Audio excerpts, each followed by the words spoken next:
એવી માન્યતા છે ઉજ્જૈનના જ્યોતિષી પંડિત મનીષ શર્માના મતે શિવલિંગ ઉપર બીલીપત્ર ચઢાવવાનું મહત્વ ખૂબ જ વધારે છે. એવું માનવામાં આવે છે કે જે કોઈ ભક્ત શિવલિંગ ઉપર ફક્ત બીલીપત્ર ચઢાવે છે તો તેને શિવનો આશીર્વાદ મળી શકે છે. બીલીપત્ર અર્પણ કરતી વખતે ઓમ નમઃ શિવાય મંત્રનો જાપ કરવો જોઈએ. જાણો શિવ પૂજા માટે બીલીપત્ર શા માટે ચઢાવવામાં આવે છે? આ પરંપરા પાછળનું કારણ સમુદ્ર મંથન સાથે સંબંધિત છે. એક પૌરાણિક કથા છે કે જ્યારે દેવોએ અને દાનવો સાથે મળીને સમુદ્ર મંથન કર્યું ત્યારે સૌથી પહેલા જે વસ્તુ બહાર આવી તે ઝેર હતું. આ ઝેરને કારણે વિશ્વના તમામ જીવોના જીવન જોખમમાં હતા. પછી બ્રહ્માંડની રક્ષા માટે ભગવાન શિવે પોતાના ગળામાં હલાહલ ઝેર રાખ્યું. ઝેરની અસરને કારણે શિવના શરીરમાં ગરમી વધવા લાગી. તે સમયે બધા દેવી દેવતાઓએ ભગવાન શિવને ઠંડુ પાણી અર્પણ કર્યું અને તેને બીલીપત્ર ખવડાવ્યા.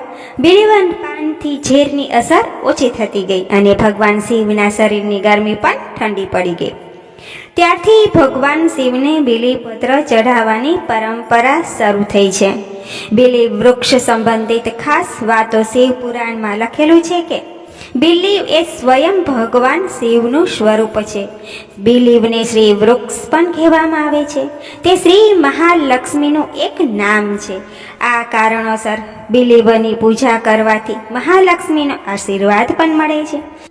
એવું માનવામાં આવે છે કે બીલીવ વૃક્ષના મૂળમાં દેવી ગિરિજા, થડમાં મહેશ્વરી, ડાળીઓમાં દક્ષાયણી, પાંદડાઓમાં પાર્વતી, ફૂલોમાં ગૌરી અને ફળોમાં દેવી કાત્યાયનીનો નિવાસ કરે છે. બીલીપત્ર વિના શિવ પૂજા અધૂરી માનવામાં આવે છે. બીલીવ વૃક્ષને શિવદ્રુમ પણ કહેવામાં આવે છે.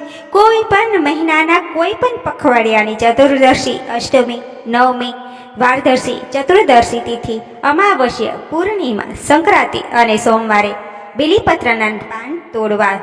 સવારનો સમય બીલીવના પાન તોડવા માટે શ્રેષ્ઠ સમય છે. બપોર પછી બીલીવના પાન તોડવા ન જોઈએ.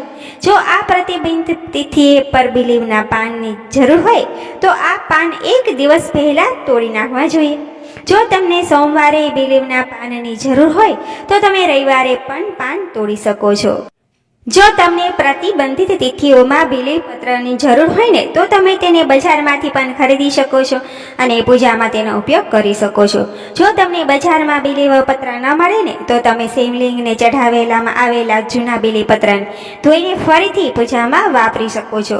બીલીવના પાનને ઘણા દિવસ સુધી વારંવાર ધોઈને પૂજામાં વાપરી શકાય છે. શિવલિંગને ચઢાવવામાં આવેલા બીલીપત્રને ક્યારેય વાસી માનવામાં આવતા નથી. બીલીપત્ર અર્પણ કરતી વખતે આ મંત્રનો જાપ અવશ્ય કરજો.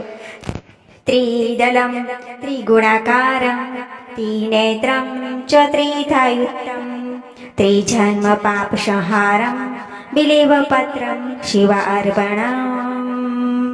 આ મંત્રનો અર્થ એ છે કે તમારી પાસે 3 ગુણો છે, 3 આંખો છે, ત્રિશૂળ ધારણ કરો છો અને 3 જન્મના પાપોનો નાશ કરો છો.